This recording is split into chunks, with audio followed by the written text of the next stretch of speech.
Alright, hi everybody. It's Sunday morning, December 27th, and I'm down here this morning, and we're going to do something a little bit different. I'm going to take a look at some Sony PS2s that I got. What ended up happening was we've got a Nintendo Wii and a PS3 on our main living room computer, and as far as the kids having video game consoles in their room, when they were younger, we weren't really big on letting them play a lot of video games. We liked them to go outside and get more fresh air, that kind of thing, exercise, even in the wintertime. But I'm getting off the subject there. So basically what it comes down to is this. My 13-year-old, the only video game system he has in his room is an old Sega Genesis. For those of you who know video game history, that's history, pal. The Sega Genesis, that's practically that's almost an antique video game now. It's a classic. So that's the cartridge-based early Sega system that came out. I think it's 16-bit, and I think it came out to compete with the Super NES. I think was the one, because the original Nintendo was the 8-bit that everybody, and their uncle ended up getting. And then, well, of course, when I was a kid, the thing was the Atari 2600. And then I'm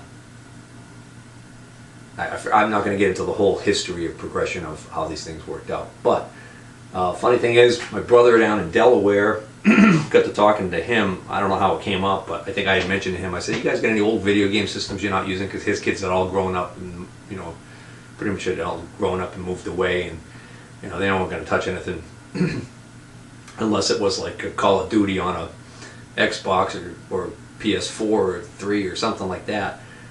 So I was looking for the old stuff they didn't want anymore. So sure enough, he provided me with a Sega Genesis and a box with probably, I don't know, like 30 games in there, and everything was in there. And that actually had a problem, but I ended up finding another one at like the flea market console, and between what he gave me and the one I got at the flea market, I got it working. So my kid, my 13-year-old son, still plays like the lame football game on the Sega Genesis.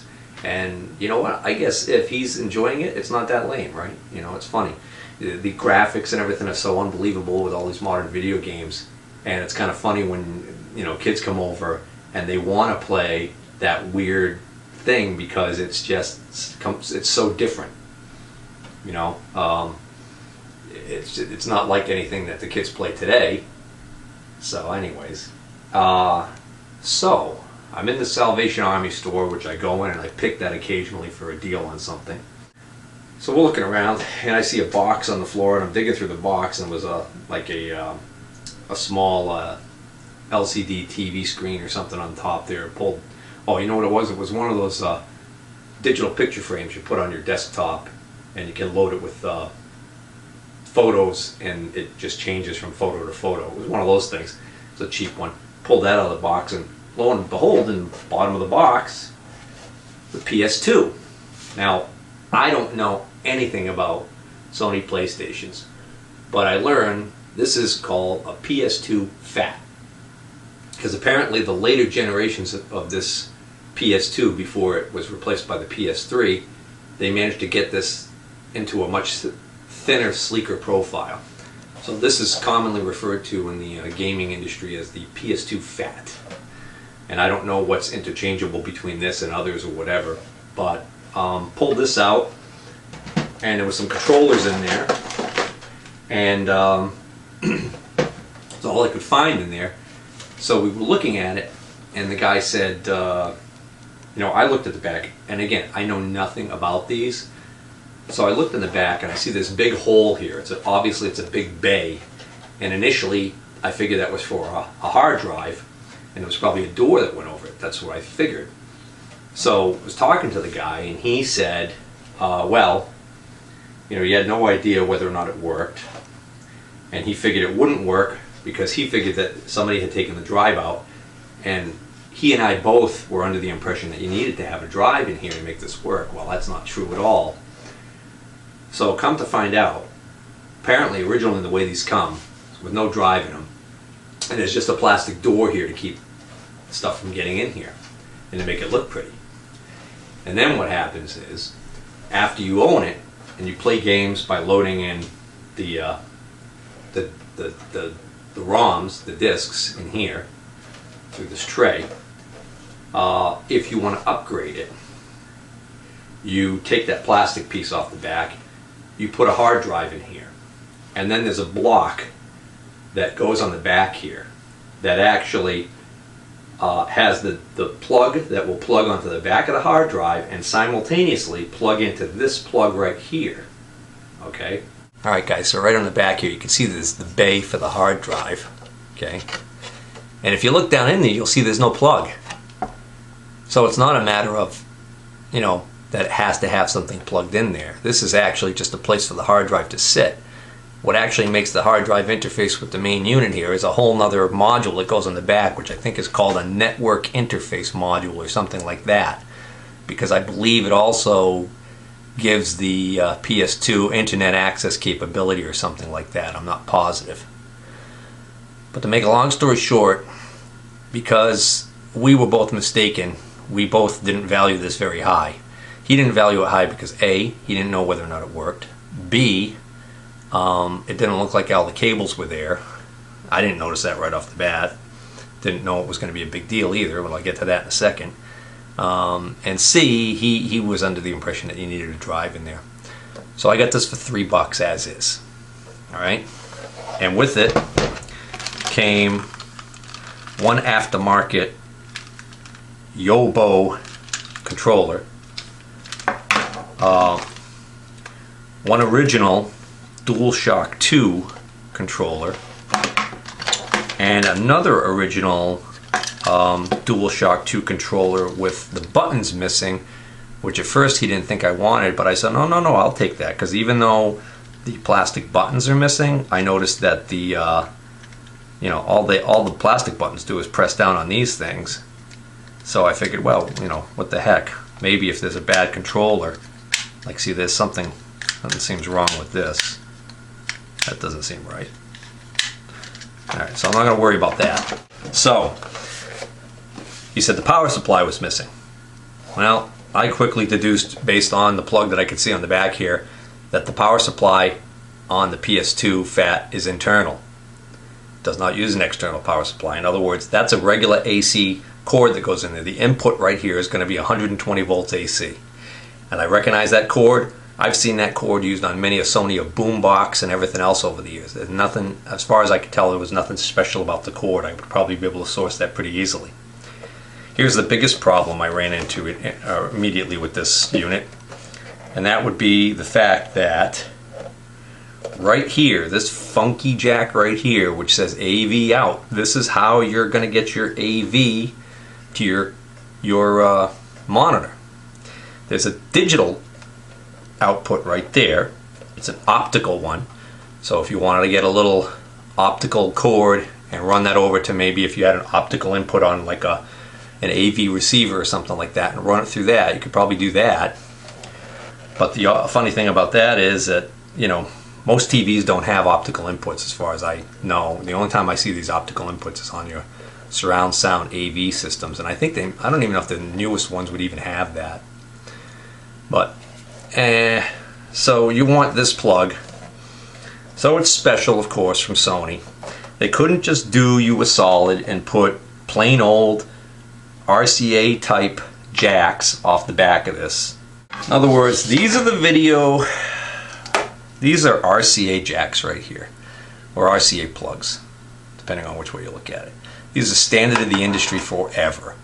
Back in the day, most of your stereo equipment, your tape decks, your phonographs, your, you know, all of that stuff, the way you patch those into your stereo receiver was with RCA patch cords and RCA jacks on the back. That's all you had back in the day. Alright? So that was the standard of the industry. And then they decided that, you know, red and white would be the colors for left and right. So you got your stereo there, left and right channels. Okay. Then when they started using them for VCRs, they added the yellow for video. Okay, so if you had a mono VCR, which the first VCRs were all mono, you had basically, you had probably, you would just use these, right? And then if you had a VCR with stereo sound, you'd use these. And then, of course, the DVDs, the first generation, they were all stereo, as far as I know. So that's what you did there, right? So, they couldn't just give you those jacks off the back here because they wanted versatility, apparently. So what they did was they give you this proprietary, funky plug. So I went to the flea market yesterday and I talked to one of the guys I know, and I said, you got any junk PS2s? Because I figured if you had junk PS2s with the cables with them, I'd buy the whole thing just for the cables. Well, the problem is he knew exactly what I was going for, because I said what I got is I got a PS2 and it's missing the video cable. He said the problem is, he says he's got PS2s right now that he doesn't have cables for. So that was almost a non-starter. But then when I went in the back room, I was digging through some junk and I found a box. And inside the box, lo and behold, I find another PS2 fat. And I dig around a little further. This one's actually got the door that hides the port to make it look prettier when you don't have a drive in there. It had the AC plug, which, by the way, in case you want to know what that looked like, that's just a plain old AC cord, I should say, to go into the plug. And then when I dug through the box a little bit more, I hit pay dirt. What was in the box? The cord. And then I got an instant education on the funkiness of the PS2 fat, and I don't know if they use this on the PS2 thin, video cable. Turns out the reason why this is so special is because if you look on this end, you will see that you've got the standard RCA. It's also got this funky plug right here, boys and girls, which for those of you who don't know what this is, because I believe this was also phased out, this is called SVideo. Okay, so this was an upgrade to this. I think it actually back in the day stood for Super Video. They made Super Video VCRs, and that's when they started using this, as far as I know. I'm pretty sure that's when this came into being, was for Super Video VCRs, which was supposed to be a higher resolution, or not necessarily a higher resolution, but a higher quality of video. Yeah, so I don't remember exactly. It's been a long time since I was in that business. So what you got on this end is you got 3 funky plugs. All right, so the first thought is, well, wait a minute, hold the phone here. What is the deal with this? Well, I think what they do is, I think they use this same cord on more than one model, because there are no jacks on this unit other than jack number 1 and 2 are obviously your joysticks, or controllers as they now call them. Ah, boy, I just dated myself there. Joystick, correct. What the hell are you talking about, Steve? Joystick, oh, weirdo. Anyways, on the back here you got the plug right here, which is the interface plug for this unit that is an option, and none of these plugs are going to fit that. And so the only plug you have left, of course, is the AC input, and the optical is this one, AV out. Well, there's no way in hell that's going in there, and that's not going in there, but this one is. Okay, so there you go. So what are these for? I don't know. I'm wondering whether or not the PS2 Slim uses this cord and a different plug. It's different, that's for sure. This one I can see clearly. There's only 3 pins in the whole thing. So I don't even know how that works, because you stereo right and left in a video. Where's the ground? Or maybe that's when that goes in, maybe that's 6 pins in all, I don't know. This has got a bazillion little pins in it. Don't know what that fits. Don't care. Alright, so So I wrapped this cord with the power cord up. Oh, that's actually this one. So I wrapped this sucker up with the 2 cords on it, walked up to the front there. Then I actually noticed on the top case he had the controllers. I don't know if they were the controllers that came with this one, but he had those up on the case separately because he was selling those replacement controllers. So I said to him, I says, well, what do you want? What do you know about this PS2? In other words, does it work? He said, absolutely nothing about it. Has no idea whether it works. I said, well, you know, I got the cord wrapped around it. So, well, what do you want for it as is? And he says to me, he says, I got to get $10 for it because he says I normally get $5 just for the cords. I said, well, how about $8? And he said, okay. So now I'm into this for this little foray into PS2s. I'm into this for $11. I got 2 units, 1 AV cord, 3 controllers. Then I asked him, I said, well, what do you get for the controllers? He says, I usually get about $2. So I actually didn't buy the controllers for $2 a piece because I figured I can go back and get them if he probably gets them from time to time. I may regret not getting those 2 controllers because they were pretty clean.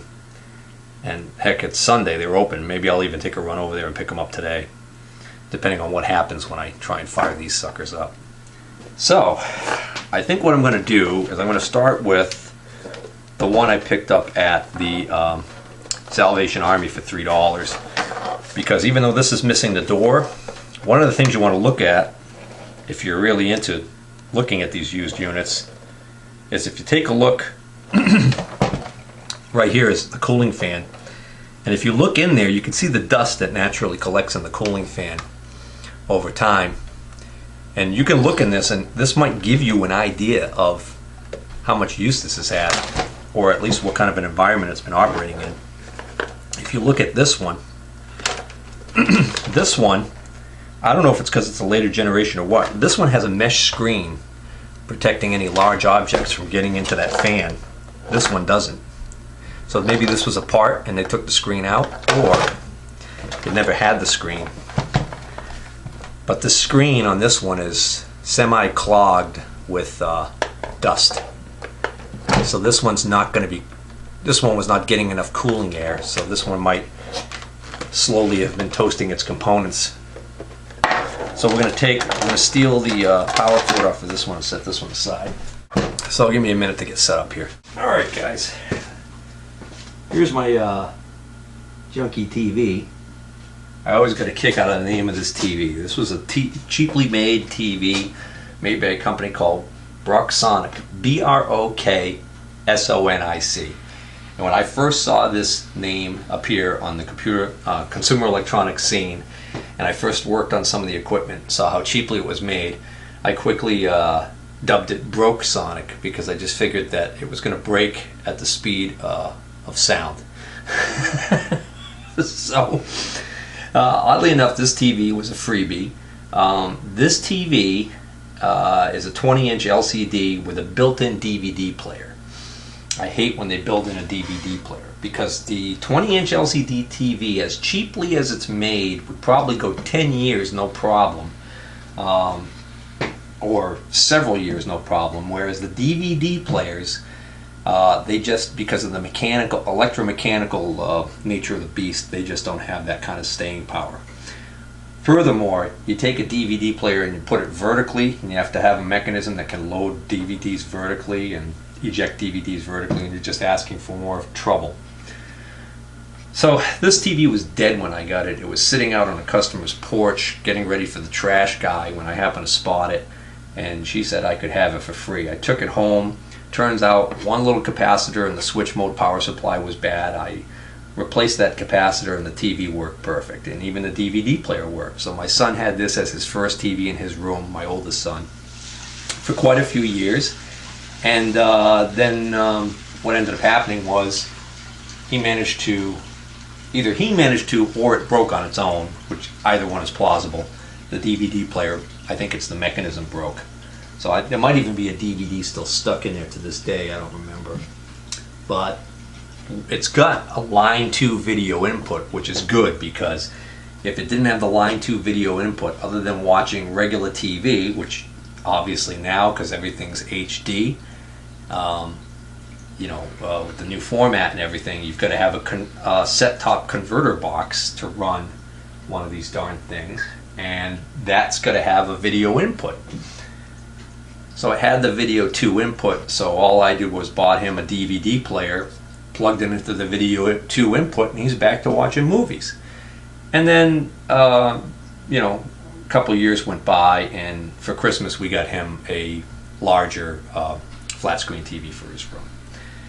So this has basically just been sitting around doing nothing. So my plan was to bring it down here to the shop, and it's got this handle on the back here, and I was actually going to see whether or not I could hang it somewhere and maybe tie it into my whole video system.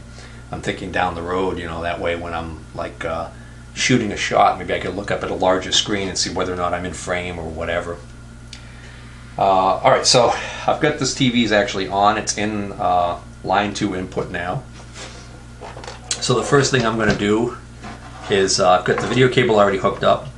I'm going to make sure my power switch is off, and I'm going to plug this cord in. And I'm not surprised that absolutely nothing happens, because this power switch doesn't look like it's a positive on-off switch. This switch is probably a 120 volt switch. In other words, when this switch is in the off position, there's probably no power getting to any of the electronics, as opposed to like something being in standby mode or something like that.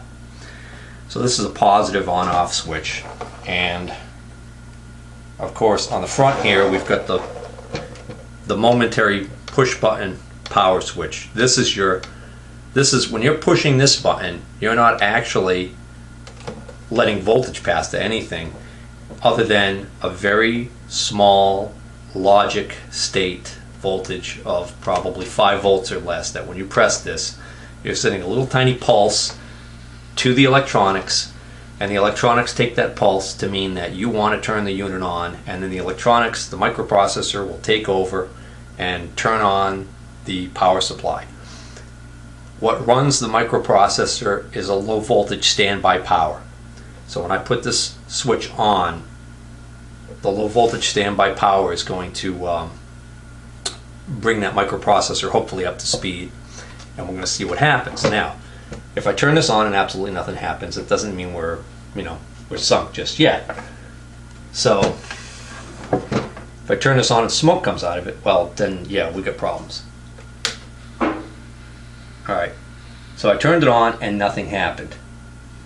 Now, sometimes when you turn this main power on, by default the unit will power on. And that didn't happen. So either it's not designed to do that, or something's wrong. Well, I didn't even notice that. There is a little red LED right here, which is probably a standby LED. So if we press this, it turns green, fan comes up, it's initiating. Look at that.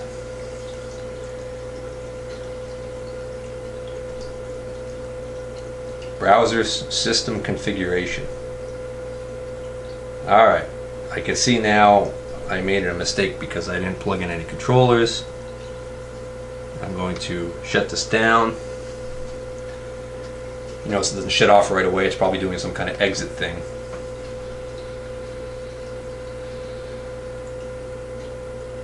Alright, I'm gonna have to shut it off the hard way. Alright, so let's take a controller that doesn't look like it's in pieces.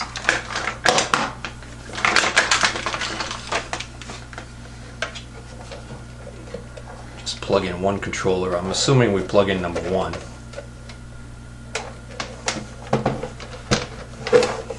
Alright, try that again. Power on.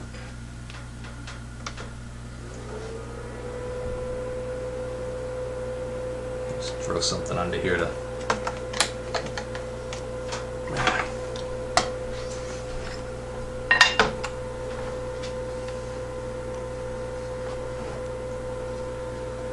Alright, browser system configuration. So nothing's happening. If I press this for version, what does that tell me? Oh, okay. That tells me that it's console SCPH-39001, browser 1.2, CD player 1.2, PlayStation driver 1.10 and DVD player 2.12U. And none of these joysticks, that's highlighted, so I thought maybe I could highlight that up and down, but nothing. Oh, there we go, okay. Oh, that's alright. Options. Console, options. Should I press this maybe? Diagnosis. I don't know what I'm doing. Is that obvious or what? X for enter. Off. So I can turn the diagnostics on. What does that do? I don't even know what that does. Turn it back off. I'm going to put options for the disk speed, standard texture mapping. Yeah. System configuration. Enter. Clock adjustment. Alright, so we can set the clock. Screen size. Digital output is on. We can shut that off. Let's see. Enter. Off. Enter. Component video out. Well, yeah, that's pretty much what we got set right now, right? Boy, that video looks horrible. I think that's actually a problem with this TV. That's what his Sega looks like. Let's see. Language English. What are the options here? Just curious.